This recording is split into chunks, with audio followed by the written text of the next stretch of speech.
दोस्तों अब आपको अपनी आईटीआर के अंदर रिलेटिव से मिला हुआ गिफ्ट, फ्रेंड से लिया हुआ लोन या आपने कोई भी ऐसी ट्रांजैक्शंस करी है जो इनकम नहीं है, वो भी आईटीआर के अंदर डिस्क्लोज करनी पड़ेगी। क्योंकि अब आईटीआर फॉर्म के अंदर एग्जम्प्ट इनकम के अंदर बहुत सारे कॉलम आ गए हैं जहां पे आपको कई सारी चीज़ों की डिस्क्लोजर देनी पड़ेगी।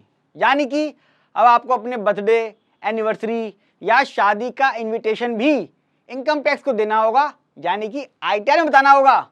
क्योंकि इनकम टैक्स वाले मानते हैं कि आपका टैक्स फ्री गिफ्ट हो सकता है, लेकिन यहां जो टेंशन देंगे वो फ्री बिल्कुल नहीं है। तो आज की वीडियो उसी के ऊपर है, इंडिया के ग्रोथ प्रैक्टिकल चैनल एक्सपर्ट सी सचिन पे, कि नया कॉलम क्या क्या आया है और जो गिफ्ट है या लोन है, लिया है, दिया है, कोई ट्रांजेक्शन ऐसी हैं या रूरल एग्रीकल्चर लैंड जो सेल करी है, वो यहाँ पे कहाँ आएगी वो भी मैं बताऊंगा। वो ऑप्शन भी खुल गया है। चलिए स्टार्ट करता हूँ। Exempt income. दोस्तों अभी 15 दिन पहले बिना किसी नोटिफिकेशन, बिना किसी सर्कुलर के इनकम टैक्स के फॉर्म के अंदर एक ऑप्शन अनेबल कर दिया है। ये वाले बहुत सारे 1 2 3 4 5 6 7 8 ऑप्शन दे दिए हैं और इसके अंदर भी एक सब कैटेगरी दे दी गई है। ये तो मेन कैटेगरी है, इसके अंदर एक सब कैटेगरी दी गई है। क्यों दी गई है मैं समझा देता हूँ। कई बार ये दिक्कत आती थी कि आपके पास 1 करोड़ रुपया आया प्रोविडेंट फंड का मैच्योर होके, आपने उस 1 करोड़ की एफडी करा ली। तो होता क्या था कि आपके सिस्टम पे दिखाई देता था कि 1 करोड़ की एफडी टीआईएस में दिखता था, लेकिन प्रोविडेंट फंड का आईटीआर में दिखाने का कोई ऑप्शन नहीं था। क्यों? मेच्योरिटी पे वो पूरा सेक्शन 10 के अंदर एग्जम्प्ट होता है। ऐसी सुकन्या समृद्धि योजना या पीपीएफ आपका मेच्योर हुआ तो उसको कोई ऑप्शन नहीं होता था। तो उन्होंने क्या करा, अब ये ऑप्शन दे दिया। ये अच्छा करा कि आपकी कोई एलआईसी मेच्योर हुई हो, एनपीएस हुआ हो, पीएफ हुआ हो, सुकन्या समृद्धि योजना या कोई ऐसा अमाउंट जो वो है तो इनकम लेकिन ड्यू टू सेक्शन 10 एग्जम्प्ट है। कोई ग्रांट्स आपको मिल रही है सरकार से, आपको कुछ स्कॉलरशिप मिल रही है स्टूडेंट्स को, तो इनकम तो है मेरी लेकिन किसी न किसी सेक्शन के अंदर माफ करा हुआ है। कोई एक्सीडेंट की वजह से किसी को कंपनसेशन मिला, दोस्तों बिल्कुल टैक्स फ्री है, बिल्कुल टैक्स फ्री है वो, लेकिन उसकी हम एफडी करा लेते हैं तो रिफ्लेक्ट होता है। तो इस वजह से ये ऑप्शन दिए हैं। मैं इन ऑप्शन को बता नहीं रहा हूं, ये सारे ऑप्शन आप पढ़ सकते हैं और इनकी सब कैटेगरी भी आई हुई है, समझ ली थोड़ा सा।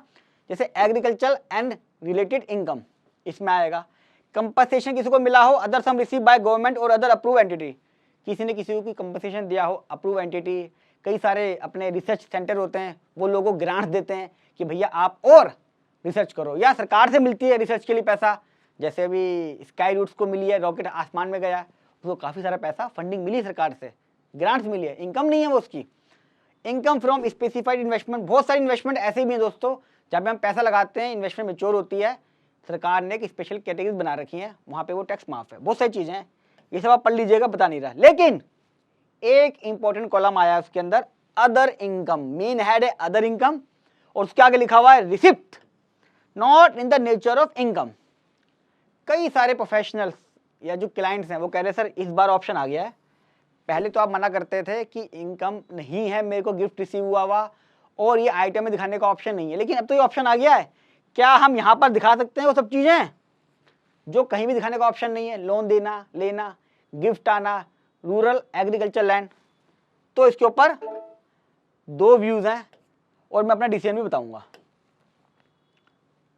पहला व्यूज मेरा 1 व्यूज, फर्स्ट व्यूज मेरा, अच्छा मैंने येलो करा जानबूझ के, other income, main head other income है, उसके आगे लिखा हुआ है रिसिप्ट्स, यानी कि जो मुझे मिला वो in the nature of income नहीं है। अब मेरा मानना यह है, 1 व्यू, फर्स्ट व्यू ले लेता हूं मैं, कि भैया आप इसके अंदर दिखा सकते हो, क्या क्या दिखा सकते हो? गिफ्ट फ्रॉम रिलेटिव्स, जो आपको मिला हो रिलेटिव से मिला हो, नॉन रिलेटिव से भी आप गिफ्ट ले सकते हो लेकिन वो टैक्सेबल है, वो भी इसमें दिखा सकते हो, लोन भी दिखा सकते हो, आपको किसी से मिला हो, फ्रेंड व्रेंड से मिला हो, आपको कोई सिक्योरिटी डिपॉजिट थी वो रिफंड हुई हो, आपकी कोई कैपिटल हो वो रिटर्न हुई हो, आपने पार्टनरशिप में 5 को लगाए थे वो आपके वापस आ गए, फर्म क्लोज हो गई है, वो कहाँ दिखाओगे? आपने उससे मकान खरीदा है, एफडी कराई है, रिफ्लेक्ट करता है टीआईएस में। रूरल एग्रीकल्चर लैंड कहीं ऑप्शन नहीं है पूरी आईटीआर के अंदर, दिखा सकते हो। कोई आपको सब्सिडी मिल रही है, कोई आपको एक्सीडेंटल क्लेम मिल रहा है, तो इस तरह की जो नेचर की इनकम है वो इस कैटेगरी में फॉल कर सकती है, receipt not in the nature of income. Example मैं बता चुका, फिर बताता हूँ। किसी ने रूरल एग्रीकल्चर लैंड बेची 5 करोड़ की, उसकी एफडी करा ली, ऑप्शन था नहीं आईटीआर के अंदर, तो केस सिलेक्ट हो जाते थे। क्या सिलेक्ट होते थे कि यार आईटीआर 0 की है, एफडी 5 करोड़ की है। कई बार तो आईटीआर भरता नहीं था वो, तो भैया इसका केस इक्विटी में लगाओ। अब इससे प्रूफ क्या करना पड़ता था कि भैया ये जो लैंड है वो रूरल है कि अर्बन है कि रेसिडेंशियल है, और तरह तरह की हरेसमेंट होती थी एसएससी के साथ। अब सोर्स का ऑप्शन ऑलरेडी आईटीआर के अंदर होगा, तो एक व्यू तो बन जाएगा, डिस्क्लोजर चला जाएगा ना। एक एग्जांपल लेता हूं, किसी को 5 करोड़ रुपए मिले पेरेंट्स से, खुशकिस्मत होगा वो, उसने एफडी खरीद ली या प्रॉपर्टी खरीद ली, एफडी बना ली या प्रॉपर्टी खरीद ली, तो टीआईएस में 26 केस में दिखाई देगा 5 करोड़ की प्रॉपर्टी खरीद रहा है और आईटीआर भर रहा है 2 लाख रुपए की। How it is possible? क्योंकि गिफ्ट का ऑप्शन नहीं था। अब पहले तो ऑप्शन नहीं था, अब ऑप्शन हो गया है, तो क्या होगा? सोर्स ऑलरेडी डिस्क्लोज है आईटीआर में, इसीलिए ये सारे कॉलम बनाए गए हैं। सरकार कहती है कि आपका जितना भी बैंक में पैसा आ रहा है वो हमारे पास 2 हिस्सों में बता दीजिए। जो इनकम है वो रिस्पेक्टिव इनकम के हेड में, जो इनकम नहीं है वो मैंने कॉलम बना दिया है, ताकि आपका बर्थडे, एनिवर्सरी, शादी, ऑटोमेटिक एक इनविटेशन हमारे पास पहुंच जाए। ये हो गया फर्स्ट व्यू। अब सेकंड व्यू, जिसको मैं सपोर्ट करता हूं। सेकंड व्यू क्या कहता है दोस्तों, ये समझ लीजिए। ये जो ऑप्शन है ये दीज आर नो इनकम, ये इनकम नहीं है। पहली बात तो अगर आप हेड की बात करोगे, जो मेन हेड है जो आईटीआर के अंदर है, उसमें सबसे ऊपर लिखा हुआ है एग्जम्प्ट इनकम, ये लिखा हुआ है एग्जम्प्ट इनकम। यानी कि जो मेरा हेड है मेन, ये सपोर्ट करता है कि आपको जो एग्जम्प्ट है इनकम है वो दिखाना है। दूसरा ये जो हेड है, ये हेड है अदर इनकम, ये भी मेन हेड अदर इनकम की है। यानी कि अदर इनकम के अंदर receipt not in the nature of income. पहले मैं जो बता रहा था वो 2 चीजें बता रहा था, मैंने फोकस यहां किया था इस लाइन पे, कि यहां ये लिख रहा है receipt not in the nature of income. लेकिन अगर बात करूं, 2 सब हेडिंग है मेरी, अदर एग्जम्प्ट इनकम और यहाँ पे अदर इनकम, इसके बाद बनाया गया है।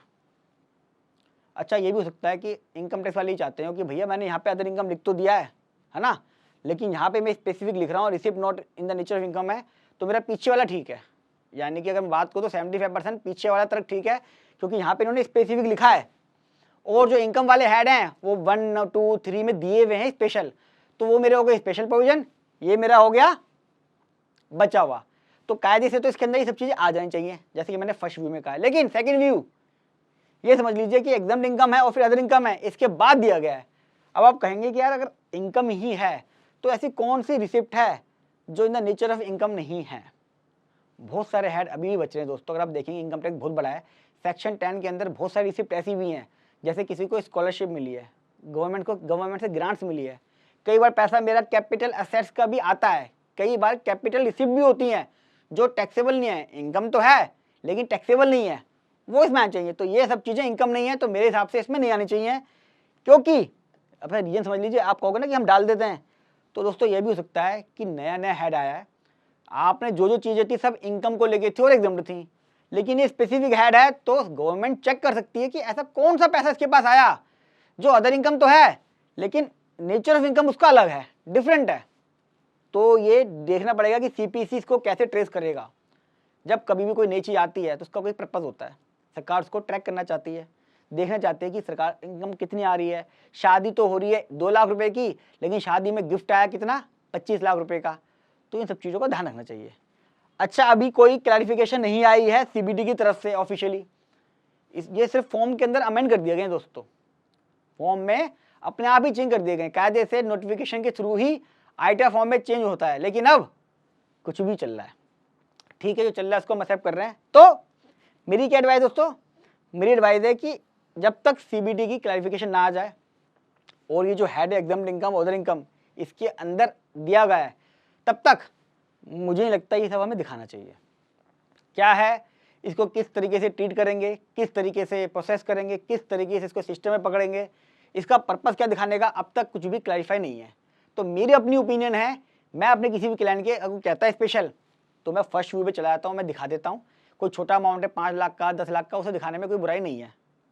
अगर लैंड बेची, अगर ये अमाउंट छोटा है दिखाने उतने, लेकिन अगर आप 50 लाख का, 1 करोड़ का इस हेड में दिखाओगे, मेरा मानना है कोई लिमिट की अमाउंट नहीं है, 1 करोड़ तक का अगर आ रहा है, तो मेरा मानना दोस्तों ये कि 100% वेरिफिकेशन होगी। पिछले बार भी ऐसी होता था, कई लोग एग्जम्प्ट इनकम के अंदर अपना पीएफ का पैसा, अपना सुकन्या समृद्धि का पैसा या जो रिलेटिव से गिफ्ट आ रहा है वो दिखाते थे, और वो उसको ट्रीट करता था कि यार एग्जम्प्ट इनकम के कॉलम में कौन सी इनकम है ये जो एग्जम्प्ट है इतनी बड़ी बड़ी, क्योंकि वो रीड नहीं करता कि हेड क्या है, वो अमाउंट दिखता था और इस हेड को कंपेयर करता था हमेशा।